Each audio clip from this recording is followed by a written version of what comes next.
Hope you're doing great today. It's Don Wallace with allbahamaslistings.com. Today we're looking at a 61-acre development parcel on Rose Island.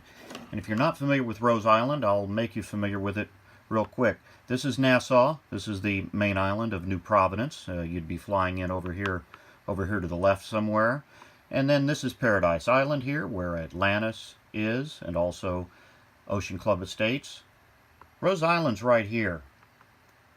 So Rose Island is extremely close to Paradise Island and Nassau, which is a tremendous advantage.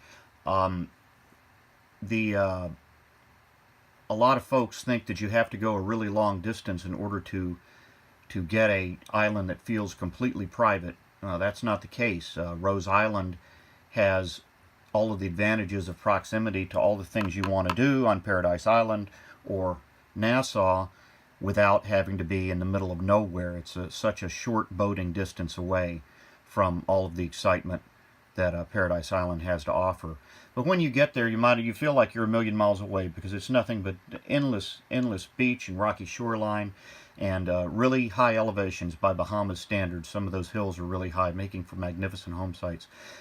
This here is a 61-acre development parcel with a tremendous amount of ocean frontage, and it's the largest parcel available for sale on Rose Island. 61 acres we're talking, and because Rose Island is long and thin, you get extra water frontage for your money, so to speak.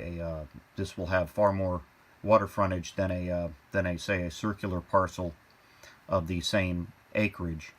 There's spectacular building sites here. You can build on a hilltop in this area and have an absolutely staggering view. 5.5 million. Go to the website, allbahamaslistings.com, type in 58950 if you want to find out more about Rose Island 61-acre development parcel. Make it a great day.